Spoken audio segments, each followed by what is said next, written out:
Pocharam irrigation project, which is the lifeline for Andhra Pradesh and its farmers. This will facilitate our country's food security as well. Under the Act,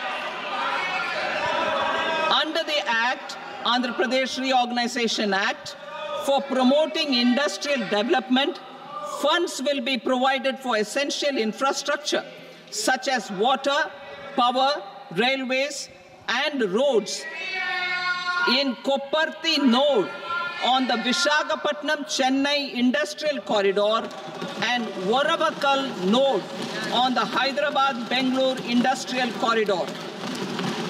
An additional allocation will be provided this year towards capital investment for economic growth. Grants for backward regions of Rayalaseema, Prakasham, North Coastal Andhra, as stated in the Act, will be provided. PM Awas Yojana.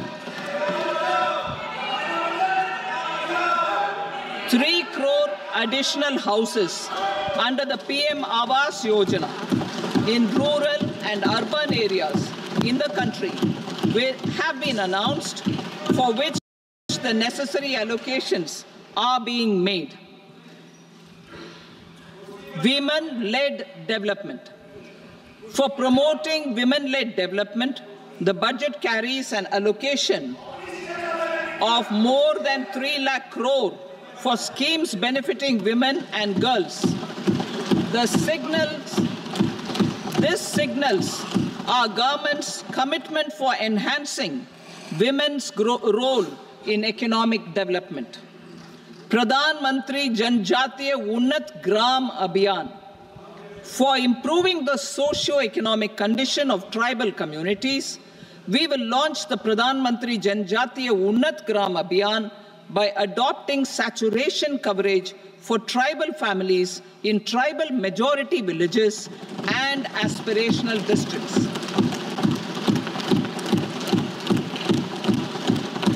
This will cover 63,000 villages, benefiting 5 crore tribal people. Bank branches in northeastern region. More than 100 branches of India Post Payment Bank will be set up in the northeast region to expand the banking services.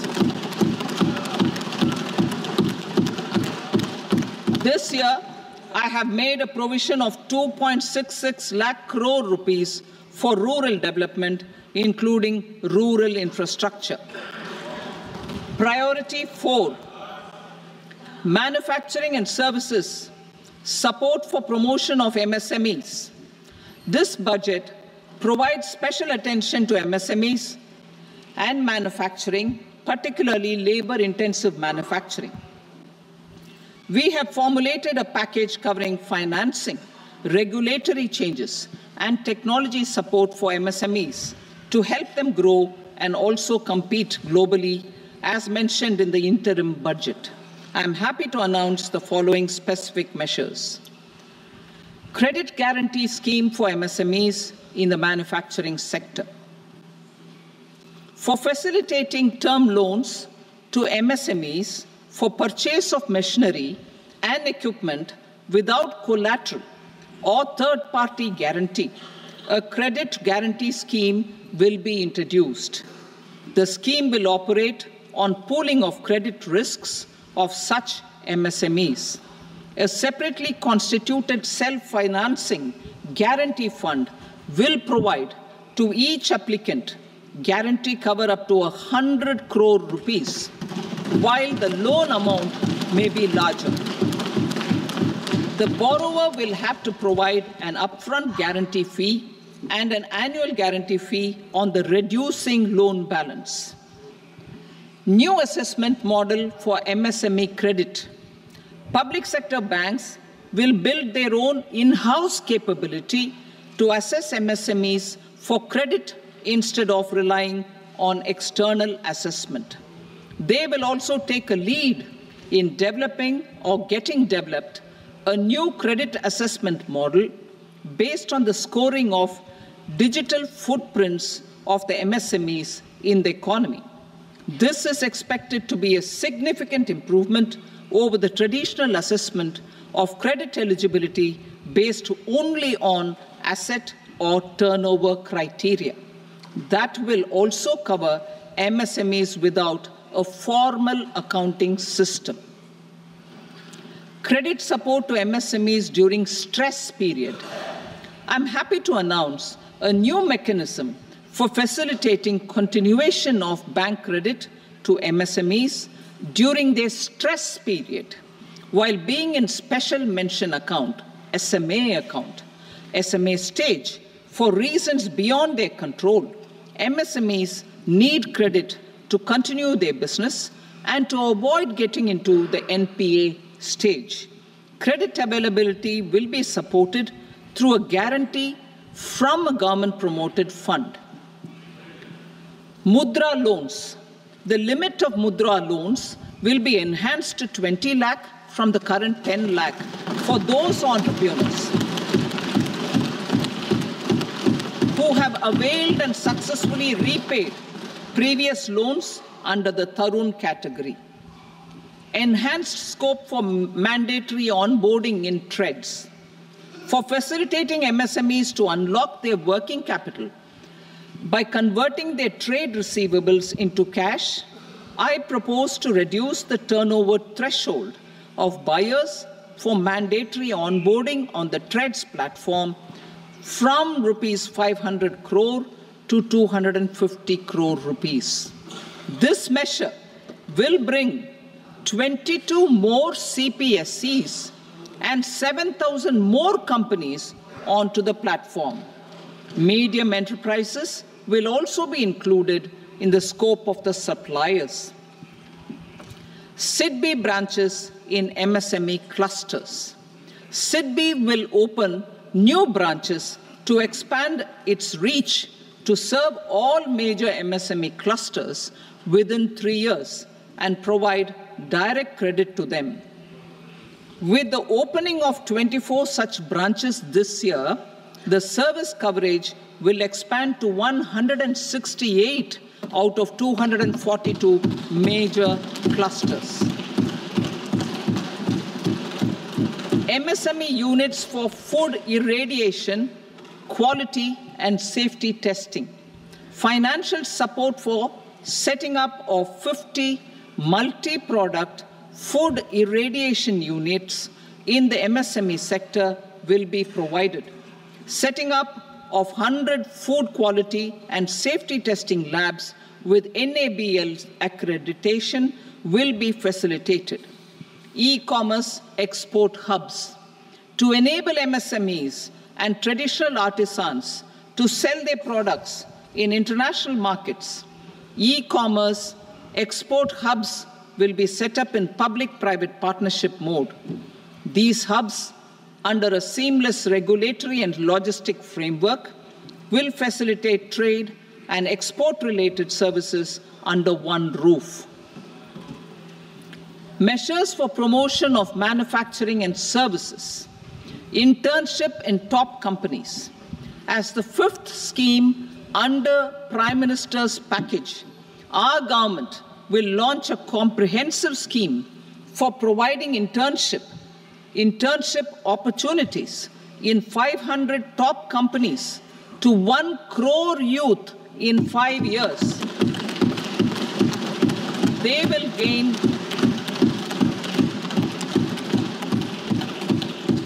will gain exposure for 12 months to real-life business environment, varied professions, and employment opportunities. An internship allowance of 5,000 per month, 5,000 rupees per month, along with a one-time assistance of 6,000 rupees will be provided. Companies will be expected to bear the training cost and 10% of their internship cost from their CSR funds. Industrial parks. Our government will facilitate development of investment-ready, plug-and-play industrial parks with complete infrastructure in or near 100 cities in partnership with the states and private sector by better using town planning schemes.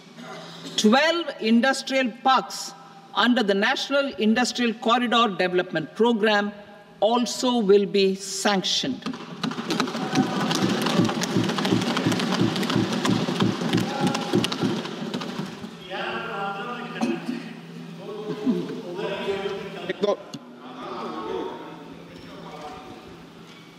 Veji paper, no.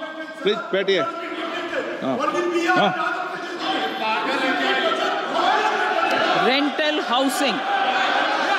Rental housing with dormitory type accommodation for industrial workers will be, just 1 minute. Rental housing, I repeat, rental housing with dormitory type accommodation for industrial workers will be facilitated in PPP mode with VGF support and commitment from anchor industries.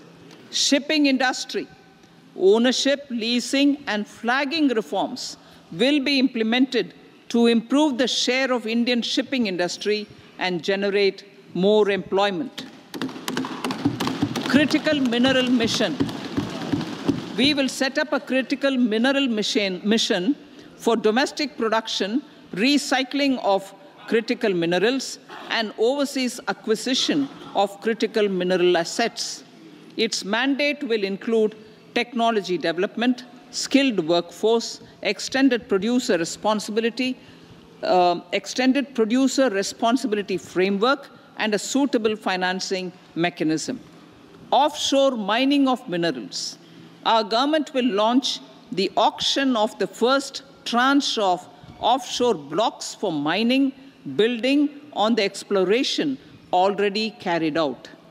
Digital public infrastructure applications. Turning to the services sector, I propose development of DPI applications at population scale for productivity gains, business opportunities, and innovation by the private sector. These are planned in the areas of credit, e-commerce, education, health, law and justice, logistics, MSME service delivery, and urban governance. Integrated technology platform for IBC ecosystem. An integrated technology platform will be set up for improving the outcomes under the Insolvency Bankruptcy Code for achieving consistency, transparency, timely processing, and better oversight for all stakeholders. Voluntary closure of LLPs. The services of the Center for Processing Accelerated Corporate Exit, CPACE, will be extended for voluntary closure of LLPs to reduce the closure times. National Company Law Tribunals. The IBC has resolved more than 1,000 companies, resulting in direct recovery of 3.3 lakh crore to creditors. 3.3 lakh crore rupees to creditors. In addition, 28,000 cases involving over 10 lakh crore rupees have been disposed of even prior to admission. Appropriate changes to the IBC, reforms and strengthening of the tribunal and appellate tribunals will be initiated to speed up insolvency resolution. Additional tribunals will be established. Out of those, some will be notified to decide cases exclusively under the Companies Act. Debt recovery. Steps for reforming and strengthening debt recovery tribunals will be taken. Additional tribunals will be established to speed up recovery. Priority 5, urban development. Cities as growth hubs. Working with states, our government will facilitate development of cities as growth hubs. This will be achieved through economic and transit planning and orderly development of peri-urban areas utilizing town planning schemes. Creative redevelopment of cities. For creative brownfield redevelopment of existing cities with a transformative impact, our government will formulate a framework for enabling policies market-based mechanisms, and regulation. Transit-oriented development. Transit-oriented development plans for 14 large cities with a population above 30 lakh will be formulated, along with an implementation and financing strategy. Urban housing.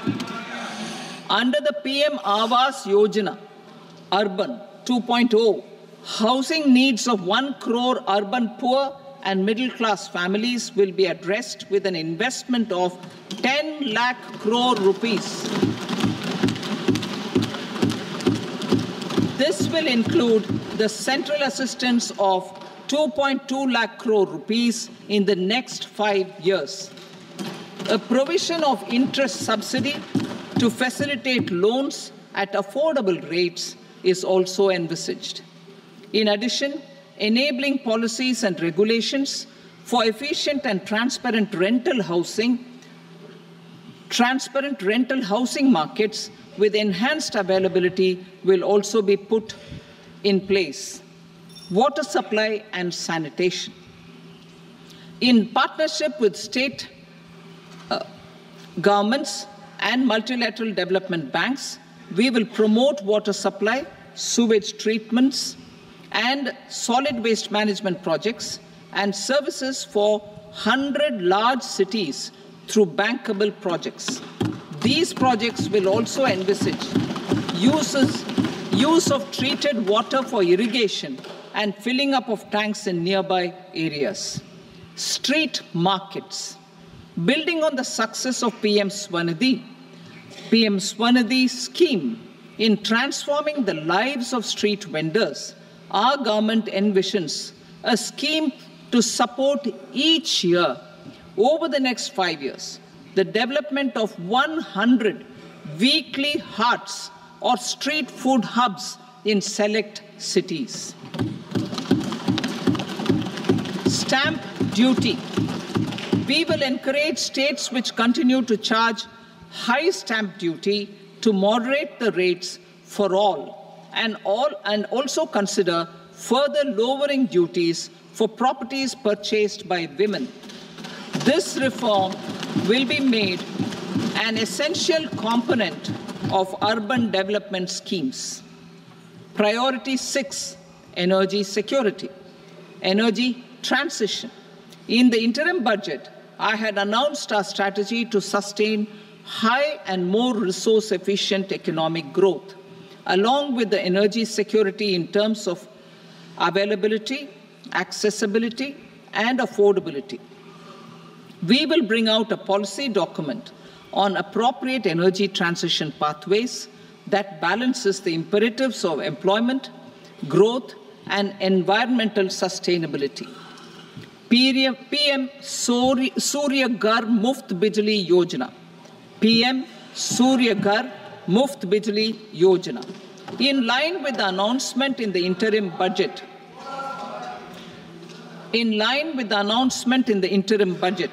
PM Surya Ghar Muft Bijli Yojana has been launched to install rooftop solar plants to enable 1 crore households obtain free electricity up to 300 units every month. The scheme has generated remarkable response with more than 1.28 crore registrations and 14 lakh applications, and we will further encourage it. Pumped storage policy.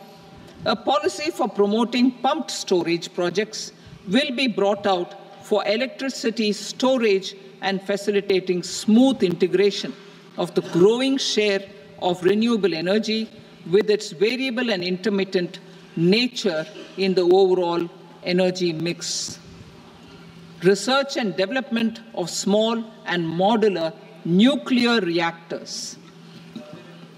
Nuclear energy is expected to form a very significant part of the energy mix for Vikasit Bharat. Towards that pursuit, our government will partner with the private sector for 1. Setting up Bharat Small Reactors, 2. research and development of Bharat Small Modular Reactor.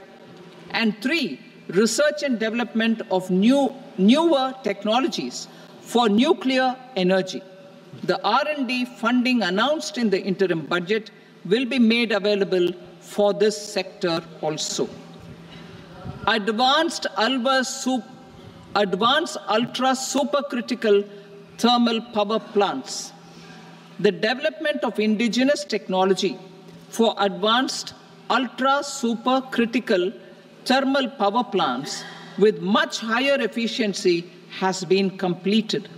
A joint venture between NTPC and BHEL will set up a full-scale 800 megawatt commercial plant using AUSC technology. The government will provide the required fiscal support. Moving forward, development of indigenous capacity for the production of high-grade steel and other advanced metallurgy materials for these plants will result in strong spin-off benefits for the economy. Roadmap for hard-to-abate industries. A roadmap for moving the hard-to-abate industries from energy efficiency targets to emission targets will be formulated. Appropriate regulations for transition of these industries from the current perform, achieve, and trade mode to Indian carbon market mode will be put in place.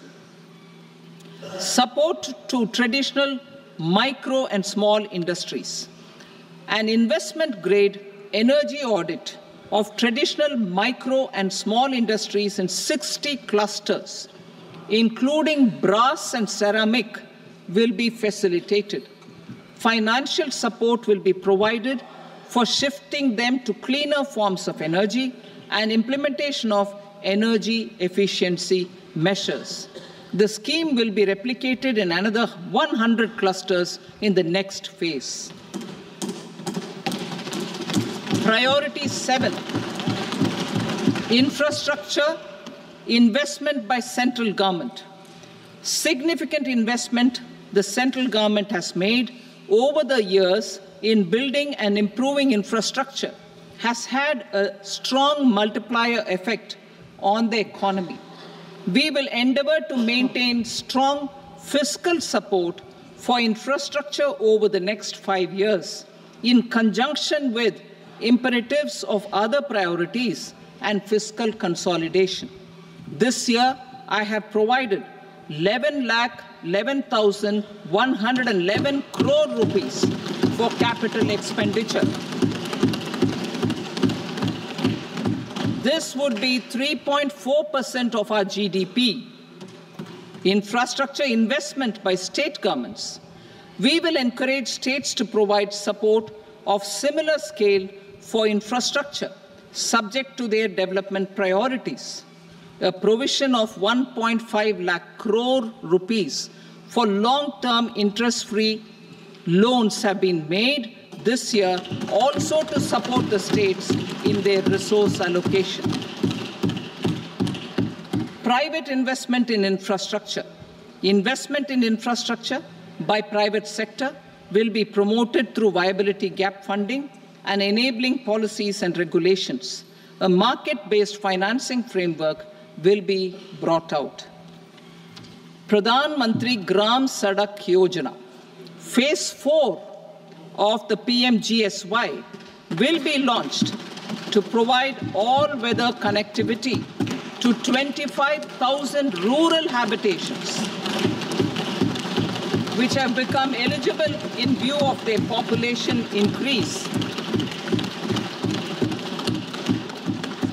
Irrigation and flood mitigation.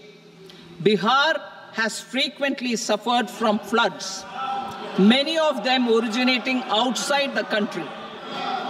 Plans to build flood control structures in Nepal are yet to progress. Our government, through the Accelerated Irrigation Benefit Program and other sources, will provide financial support for projects with estimated cost of 11,500 crore rupees, such as the Kosi-Michi intra-state link and 20 other ongoing and new schemes, including barrages, river pollution abatement, and irrigation projects. In addition, survey and investigation of Kosi-related flood mitigation and irrigation projects will be undertaken.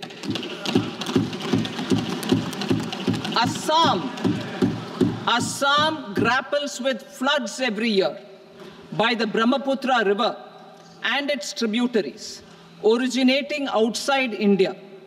We will provide assistance to Assam for flood management and related projects.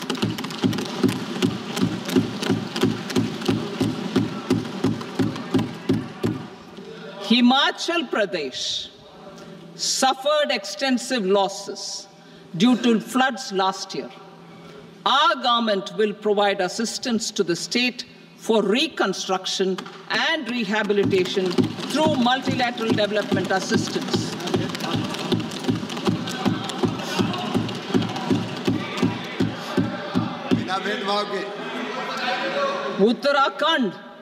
Uttarakhand too suffered losses due to cloudbursts and massive landslides. We will provide assistance to the state.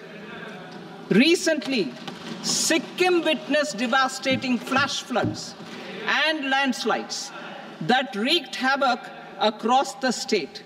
Our government will provide assistance to the state. Tourism has always been a part of our civilization. Our efforts in positioning India as a global tourist destination will also create jobs, stimulate investments, and unlock economic opportunities for other sectors. In addition to the measures outlined in the interim budget, I propose the following measures.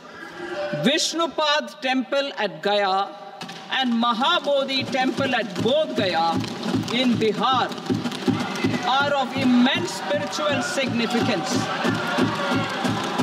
Comprehensive development of Vishnupad Temple Corridor and Mahabodhi Temple Corridor will be supported, modeled on the successful Kashi Vishwanath Temple Corridor to transform them into world-class pilgrim and tourist destinations.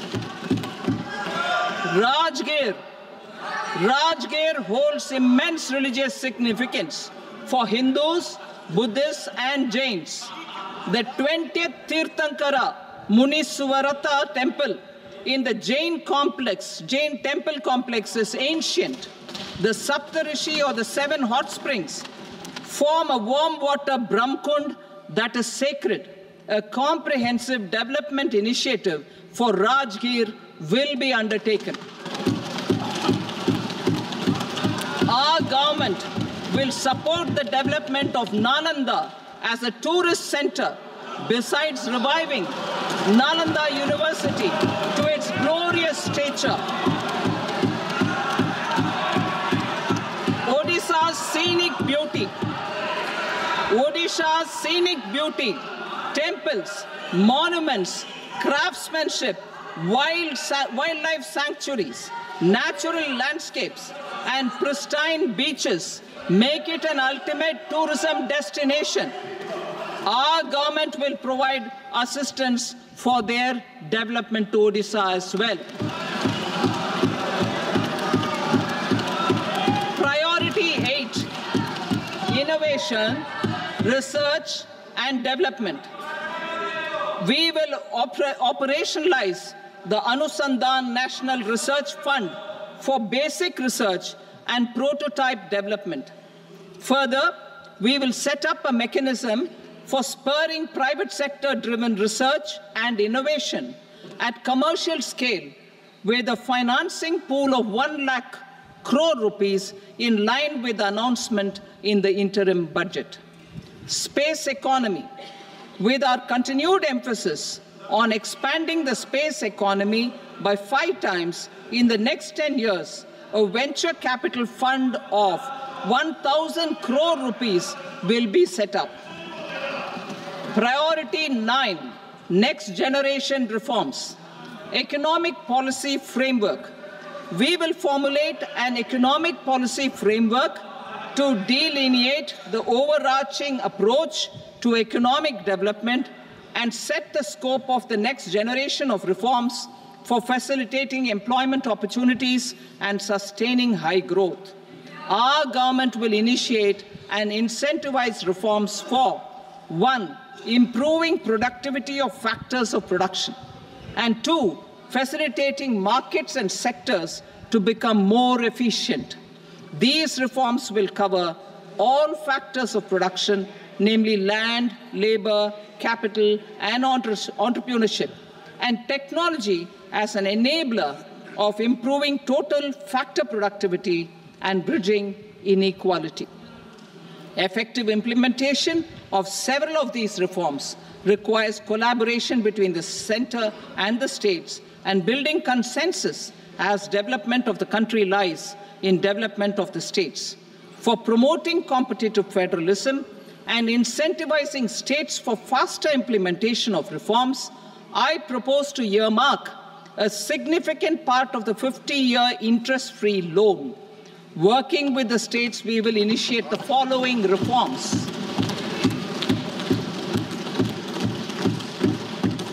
Land-related reforms and actions, both in the rural and urban areas, will cover land administration, will cover 1. Land administration, planning and management, and 2. Urban planning usage and building bylaws. These will be incentivized for completion within the next 3 years through appropriate fiscal support. Rural land-related actions. Rural land-related actions will include 1. Assignment of unique land parcel identification number, UL PIN, or Bhu Aadhaar for all lands. 2. Digitization of cadastral maps. 3. Survey of subdivisions, survey of map subdivisions as per current ownership. 4. Establishment of land registry. And 5. Linking to the farmers registry. These actions will also facilitate credit flow and other agricultural services. Urban land-related actions. Land records in urban areas will be digitized with GIS mapping. An IT-based system for property record administration, updating, and tax administration will be established. These will also facilitate improving the financial position of urban local bodies. Labor-related reforms. Services to labor. Our government will facilitate the provision of a wide array of services to labor, including those for employment and skilling. A comprehensive integration of e-Shram portal with other portals will facilitate such one-stop solution. Open architecture databases for the rapidly changing labor market, skill requirements, and available job roles, and a mechanism to connect job aspirants with potential employers and skill providers will be covered in these services. Shram Suvidha and Samadhan portal.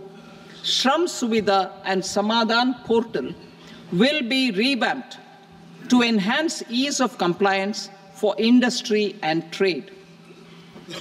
Capital and entrepreneurship related reforms, financial sector vision and strategy. For meeting financing needs of the economy, our government will bring out a financial sector vision and strategy document to prepare the sector in terms of size, capacity, and skills. This will set the agenda for the next 5 years and guide the work of the government, regulators, financial institutions, and market participants. Taxonomy for climate finance. We will develop taxonomy for climate finance for enhancing the availability of capital for climate adaptation and mitigation. This will support achievement of the country's climate commitments and green transition. Variable capital company structure. We will seek the required legislative approval for providing an efficient and flexible mode for financing leasing of aircrafts and ships and pooled funds of private equity through a variable company structure. Foreign direct investments and overseas investment. The rules and regulations for foreign direct investment and overseas investments will be simplified to 1. Facilitate foreign direct investments, 2. Nudge prioritization, and 3. Promote opportunities for using Indian rupee as a currency for overseas investment. NPS Vatsalya. NPS Vatsalya, a plan for contribution by parents and guardians for minors, will be started. On attaining the age of majority, the plan can be converted seamlessly into a normal NPS account. Use of technology. We have successfully used technology for improving productivity and bridging inequality in our economy during the past 10 years. Public investment in digital infrastructure and innovations by the private sector have helped in improving access of all citizens, particularly the common people, to market resources, education, health and services. We will step up adoption of technology towards digitalization of the economy. Ease of doing business. For enhancing ease of doing business, we are already working on the Jan Vishwas Bill 2.0. Further, states will be incentivized for implementation of the business reforms, action plans, and digitalization. Data and statistics. For improving data governance, collection, processing and management of data and statistics, different sectoral databases, including those established under the Digital India Mission, will be utilized with active use of technology tools. New pension scheme. The committee to review the NPS has made considerable progress in its work. I'm happy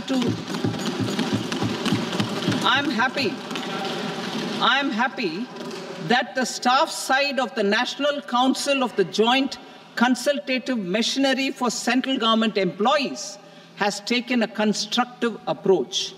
A solution will be evolved which addresses the relevant issues while maintaining fiscal prudence to protect the common citizens. Budget estimates for 24-25. For the year 24-25, total receipts other than borrowings and the total expenditure are estimated at 32.07 lakh crore rupees and 48.21 lakh crore rupees respectively. The net tax receipts are estimated at 25.83 lakh crore rupees. The fiscal deficit is estimated at 4.9% of the GDP. The gross and the net market borrowings through dated securities during 24-25 are estimated at 14.01 lakh crore rupees and 11.63 lakh crore rupees respectively. Both will be less than that in 23-24. The fiscal consolidation path announced by me in 2021 has served our economy very well, and we aim to reach the deficit below 4.5% next year. The government is committed to staying the course. From 2026-27 onwards, our endeavor will be to keep the fiscal deficit each year such that the central government's debt will be on a declining path as percentage of GDP. I will now move to Part B.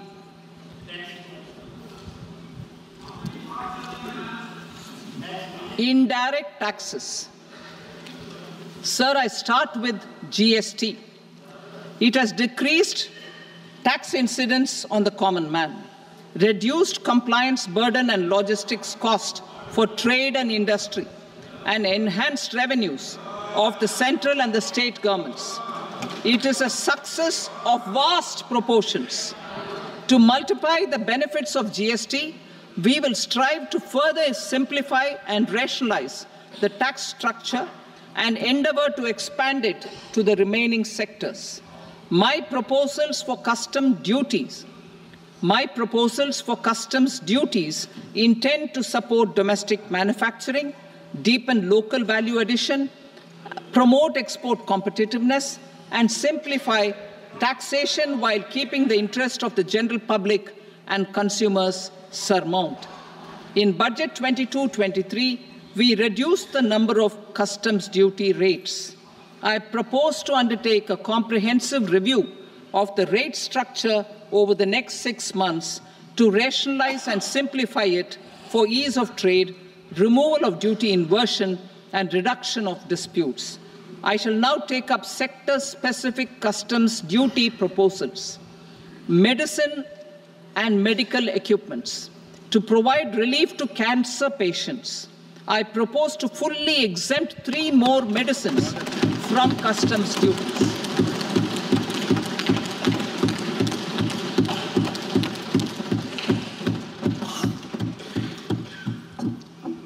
I also propose changes in the BCD on X-ray tubes and flat panel detectors for use in medical X-ray machines under the phased manufacturing program so as to synchronize them with the domestic capacity addition.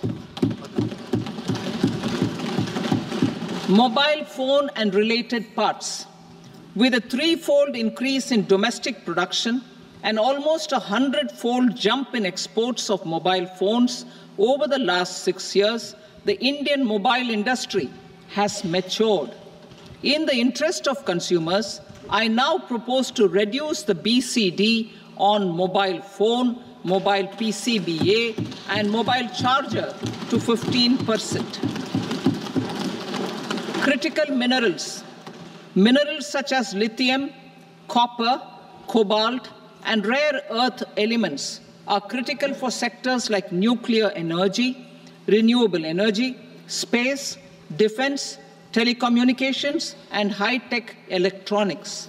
I propose to fully exempt customs duties on 25 critical minerals and reduce BCD on 2 of them. This will provide a major fillip to the processing and refining of such minerals and help secure their availability for these strategic and important sectors. Solar energy. Energy transition is critical in the fight against climate change. To support energy transition, I propose to expand the list of exempted capital goods for use in the manufacture of solar cells and panels in the country. Further, in view of sufficient domestic manufacturing capacity of solar gas, glass, and tinned copper interconnect, I propose not to extend the exemption of customs duties provided to them. Marine products. India's seafood exports in the last financial year touched an all-time high of more than 60,000 crores of rupees. Frozen shrimp accounted for about 2/3 of these exports. To enhance their competitiveness, I propose to reduce BCD on certain broodstock, polychaete worms, shrimp, and fish feed to 5%. I also propose to exempt customs duty on various inputs for manufacture of shrimp and fish feed. Leather and textile. Similarly, to enhance the competitiveness of exports in the leather and textile sectors, I propose to reduce BCD on real down-filling material from duck or goose. I am also making additions to the list of exempted goods for manufacture of leather and textile garments, footwear, and other leather articles for export. To rectify inversion in duty, I propose to reduce BCD subject to conditions on methylene diphenyl diisocyanate, MDI, for manufacture of spandex yarn from 7.5 to 5%. Furthermore, the export duty structure on raw hides, skin, and leather is proposed to be simplified and rationalized. Precious metals. To enhance domestic value addition in gold and precious metal jewelry in the country, I propose to reduce customs duties on gold and silver to 6% and that of platinum to 6.4%. Other metals. Steel and copper are important raw materials. To reduce their cost of production, I propose to remove the BCD on ferronickel and blister copper. I am also continuing with nil BCD on ferrous scrap and nickel cathode and concessional BCD of 2.5% on copper scrap. Electronics. To increase value addition in the domestic electronics industry, I propose to remove the BCD subject to conditions on oxygen-free copper for manufacture of resistors. I also propose to exempt certain parts for manufacture of connectors. Chemicals and petrochemicals. To support existing and new capacities in the pipeline, I propose to increase the BCD on ammonium nitrate from 7.5% to 10%. Plastics. PVC flex banners are non-biodegradable and hazardous for environment and health. To curb their imports, I propose to raise the BCD on them from 10 to 25%. Telecommunication equipment. To incentivize domestic manufacturing, I propose to increase the BCD from 10 to 15% on PCBA of specified telecom equipment. Trade facilitation. To promote domestic aviation and boat and ship MRO, I propose to extend the period for export of goods imported for repairs from 6 months to 1 year. I'll read that again. To promote domestic aviation and boat and ship maintenance, repair, and operations, I propose to extend the period for export of goods imported for repairs from 6 months to 1 year. In the same vein, I propose to extend the time limit for re-import of goods for repairs under warranty from 3 to 5 years. I now move to direct taxes. We will continue our efforts to simplify taxes, improve taxpayer services, provide tax certainty, and reduce litigation while enhancing revenues for funding the development and welfare schemes of the government. It has been our endeavor to simplify taxation. We have taken a number of measures in the last few years, including introduction of simplified tax regimes without exemptions and deductions for corporate tax and for personal income tax. This has been appreciated by taxpayers. 58% of corporate tax came from the simplified tax regime in the financial year 22-23.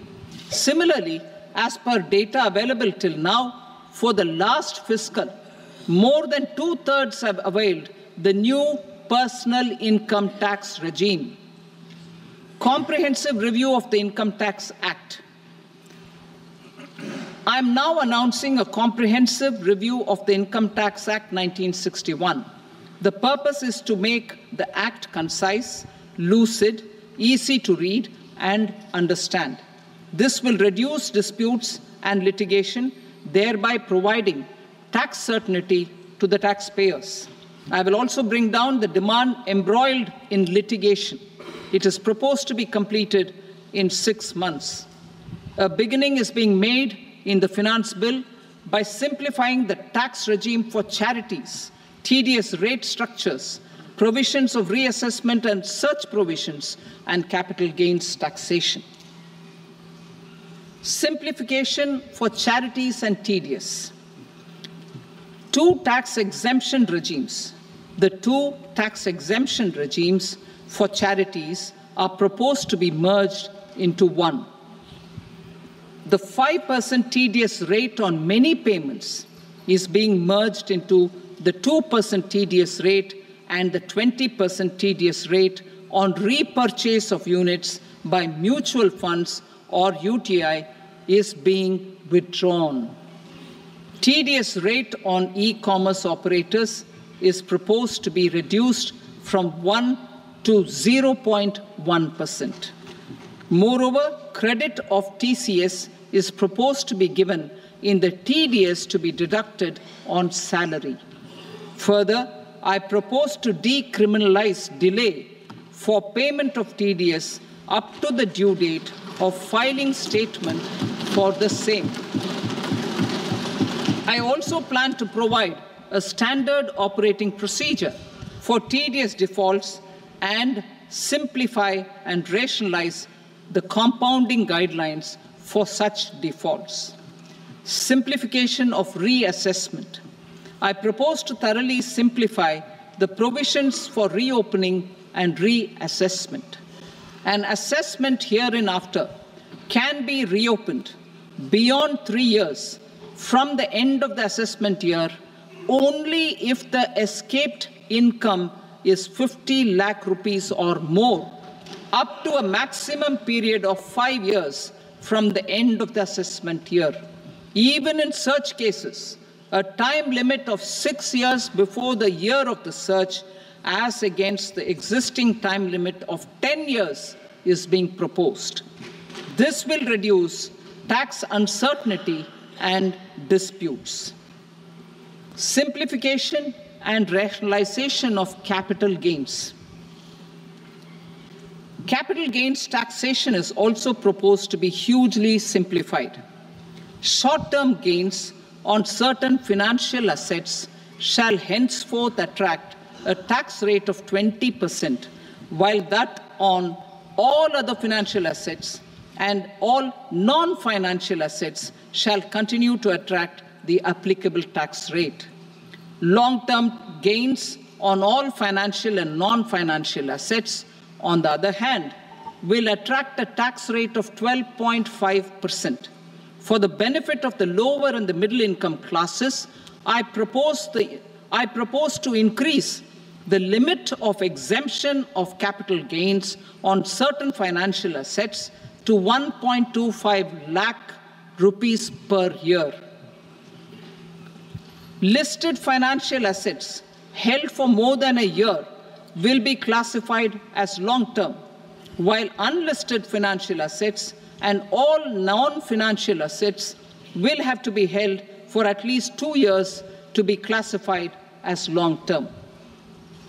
Unlisted bonds and debentures, debt mutual funds, and market-linked debentures, irrespective of holding period, however, will attract tax on capital gains at applicable rates. Taxpayer services. All the major taxpayer services under GST and most services under customs and income tax have been digitalized. All remaining services of customs and income tax, including rectification and order giving effect to appellate orders, shall be digitalized and made paperless over the next 2 years. Litigation and appeals. While our concerted efforts to reduce pendency of appeals at various appellate fora are beginning to show good results, it will continue to engage our highest attention.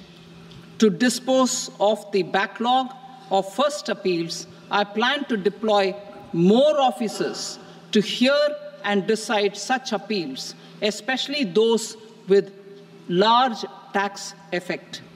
For resolution of certain income tax disputes pending an appeal, I am also proposing Vivad Se Vishwas Scheme 2024.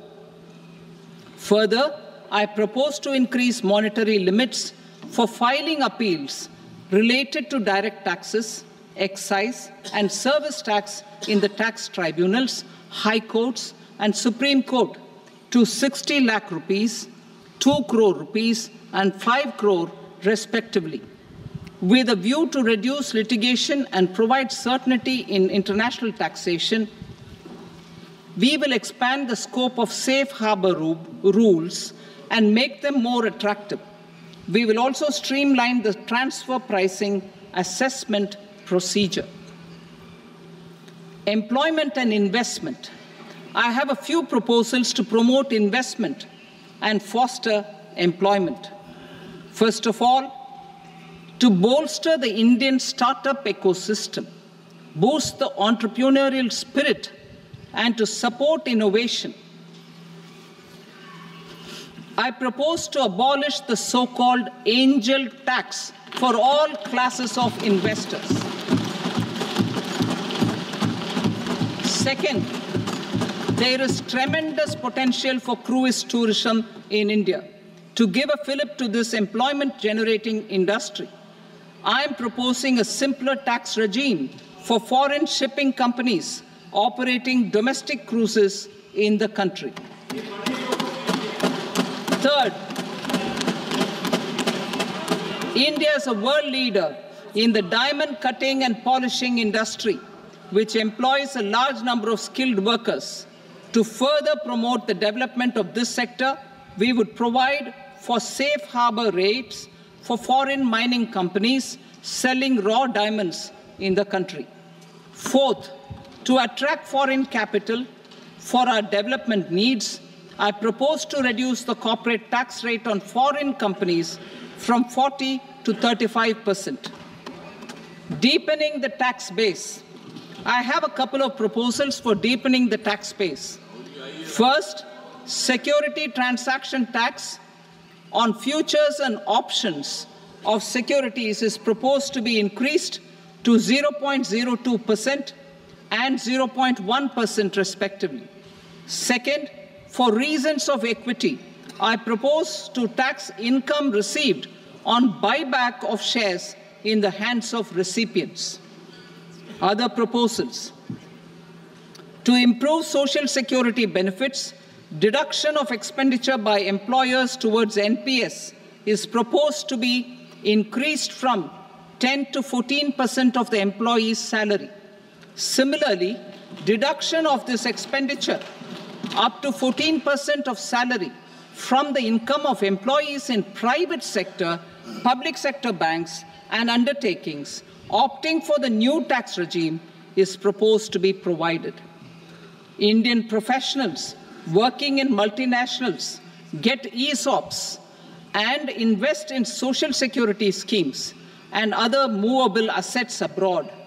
Non-reporting of such small foreign assets has penal consequences under the Black Money Act. Such non-reporting of movable assets up to 20 lakh rupees is proposed to be depenalized. Other major proposals in the finance bill relate to withdrawal of equalization levy of 2%, expansion of tax benefits to certain funds and entities in IFSCs, and immunity from penalty and prosecution to Benamidar on full and true disclosure so as to improve conviction under the Benami Transaction Prohibition Act 1988. Personal income tax. Coming to personal income tax rates, I have two announcements to make for those opting for the new tax regime.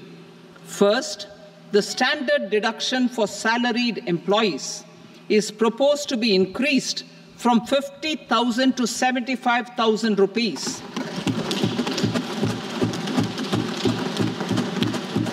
Similarly, deduction on family pension for pensioners is proposed to be enhanced from 15,000 to 25,000 rupees.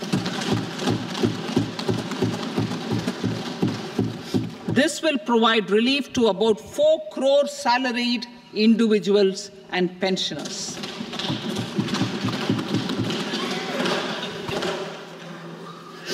Second, in the new tax regime, the tax rate structure is proposed to be revised as follows.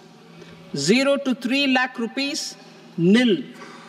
3 to 7 lakh rupees, 5%. 7 to 10 lakh rupees, 10%. 10 to 12 lakh rupees, 15%. 12 to 15 lakh rupees, 20%. And above 15 lakh rupees, 30%.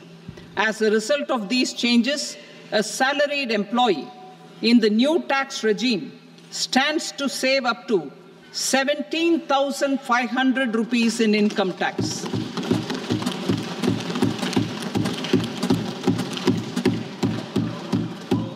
Apart from these, I am also making some other changes as given in the annexure. As a result of these proposals, revenue of about 37,000 crore, that is 29,000 crore in direct taxes and 8,000 crore in indirect taxes will be foregone, while revenue of about 30,000 crore rupees will be additionally mobilized. Thus, the total revenue foregone is about 7,000 crores annually. Mr. Speaker, sir, with this, I commend the budget to this august House. Jai Hind.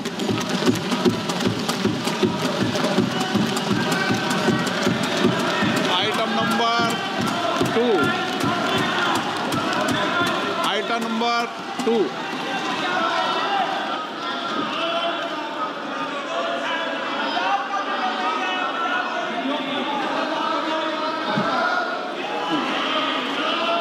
Sir, with your permission, I rise to lay on the table the following statements under Section 3 of the Fiscal Responsibility and Budget Management, FRBM Act 2003, Medium-Term Fiscal Policy cum Fiscal Policy Strategy Statement and Macroeconomic Framework Statement. Item number 3. Sir, with your permission, I rise to move for leave to introduce the Finance Number 2 Bill 2024. प्रश्न ये कि विधेयक को पूरा स्थापित करने की अनुमति प्रदान की जाए। जो सदस्य इसके पक्ष में हाँ कहें, जो सदस्य विरोध में ना कहें। मेरे विचार में निर्णय हाँ वालों के पक्ष में अनुमति प्रदान की जाती है। माननीय मंत्री जी, अब विधेयक पूरा स्थापित करें। Sir, I introduce the bill. Item number 4. The Union Territory of Jammu and Kashmir budget. Sir, I rise to present a statement, Hindi and English versions, of the estimated receipts and expenditure of the Union Territory of Jammu and Kashmir for the year 24-25. सभा की कार्रवाई कल बुधवार दिनांक 24 जुलाई 2024 को प्राप्त 11 बजे तक के लिए स्थगित की जाती है।